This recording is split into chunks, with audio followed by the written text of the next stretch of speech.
കോളേജുകളിൽ തെരഞ്ഞെടുപ്പ് എടുക്കുമ്പോൾ KSUക്കാർ ചെയ്യുന്ന ചില സ്ഥിരം നമ്പറുകളുണ്ട്. പ്ലാസ്റ്റർ ഇട്ട് വരിക, സ്വന്തം സ്ഥാനാർത്ഥിയുടെ പോസ്റ്റർ കീറുക, വ്യാജക്കത്ത് എഴുതുക, ഇതൊക്കെയാണ് പരിപാടികൾ. KSU വളർന്ന് മൂത്ത കോൺഗ്രസ് ആയാലും ചെയ്ത പണി മറക്കില്ല. രാജ്യത്തിന്റെ ഗതി നിയന്ത്രിക്കുന്നത്ര സുപ്രധാനമായ തെരഞ്ഞെടുപ്പ് വേളയിൽ കേരളത്തിലെ കോൺഗ്രസിന്റെ പ്രചരണവും ഇങ്ങനെയൊക്കെയാണ്. തൊഴിലില്ലായ്മയോ വിലക്കയറ്റമോ വർഗീയവൽക്കരണമോ ഒന്നുമല്ല അവരുടെ പ്രചരണ വിഷയം. UDF സ്ഥാനാർത്ഥിയുടെ പോസ്റ്ററിന് മുകളിൽ LDFന്റെ പോസ്റ്റർ ഒട്ടിച്ചത്രേ. ഈ കുബുദ്ധി ഇന്നും ഇന്നലെ തുടങ്ങിയതല്ല, അതിനൊരു ചരിത്രമുണ്ട്. നീ എന്താ കാണിക്കുന്നത്? നമ്മുടെ പോസ്റ്ററല്ലേ? നമ്മുടെ പോസ്റ്റർ തന്നെയാടാ മോനെ. ഇത് ചെയ്തത് ഞാനാണെന്ന് നീ പറഞ്ഞാ പോലും ഇവിടത്തെ പിള്ളേര് വിശ്വസിക്കില്ലടാ. 2006 ലാൽ ജോസ് ക്ലാസ്മേറ്റ് ചിത്രം ഇറക്കുന്നതിന് മുൻപും പിൻപും ഈ സീൻ രാഷ്ട്രീയ കേരളത്തിന് സുപരിചിതമാണ്. എല്ലാ തെരഞ്ഞെടുപ്പ് വേളകളിലും സതീശൻ കഞ്ഞിക്കുഴിമാർ ഇറക്കുന്ന സ്ഥിരം നമ്പറുകൾ. ചില മാധ്യമങ്ങളുടെ പിന്തുണയോടെ കോൺഗ്രസ് ഇത്തരത്തിൽ ഉയർത്തിക്കൊണ്ടുവന്ന രണ്ട് സുപ്രധാന സംഭവങ്ങളുണ്ട്. പിന്നീട് നിജസ്ഥിതി തെളിവോടെ പുറത്തു വന്നപ്പോൾ തടിതെപ്പി പോവുകയും ചെയ്തു.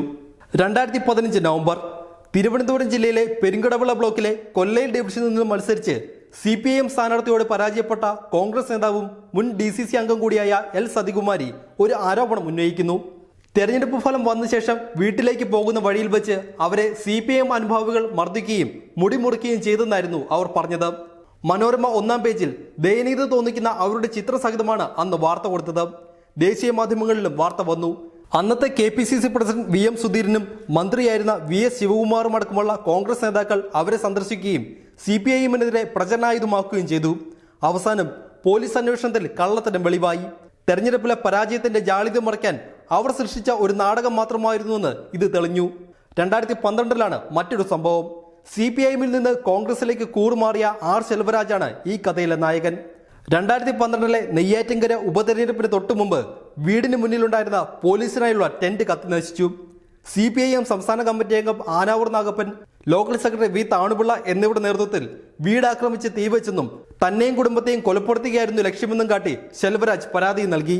തുടർന്ന് തെരഞ്ഞെടുപ്പിൽ CPIMനെതിരെ UDF ഇത് പ്രചരണായുധമാക്കുകയും ശെൽവരാജ് വിജയിക്കുകയും ചെയ്തു. കഴിഞ്ഞ UDF സർക്കാരിന്റെ കാലത്ത് കേസിൽ അന്വേഷണം നടന്നപ്പോൾ വാദി പ്രതിയാകുന്ന അവസ്ഥയിലേക്ക് കാര്യങ്ങൾ നീങ്ങി. ശെൽവരാജിന്റെ പരാതി വ്യാജമാണെന്നും സംഭവം നടന്നപ്പോൾ ശെൽവരാജ് സ്ഥലത്തില്ലായിരുന്നുവെന്ന വാദം തെറ്റാണെന്നും അന്വേഷണത്തിൽ തെളിഞ്ഞു. ശെൽവരാജിനെ പോലീസ് അറസ്റ്റ് ചെയ്യുകയും ചെയ്തു. തെരഞ്ഞെടുപ്പ് കാലത്ത് ഇത്തരം ആരോപണങ്ങൾ പെട്ടെന്ന് പൊട്ടിമുളയ്ക്കുന്നത് കേരളത്തിന് പുതുമയുള്ള കാര്യമൊന്നുമല്ല.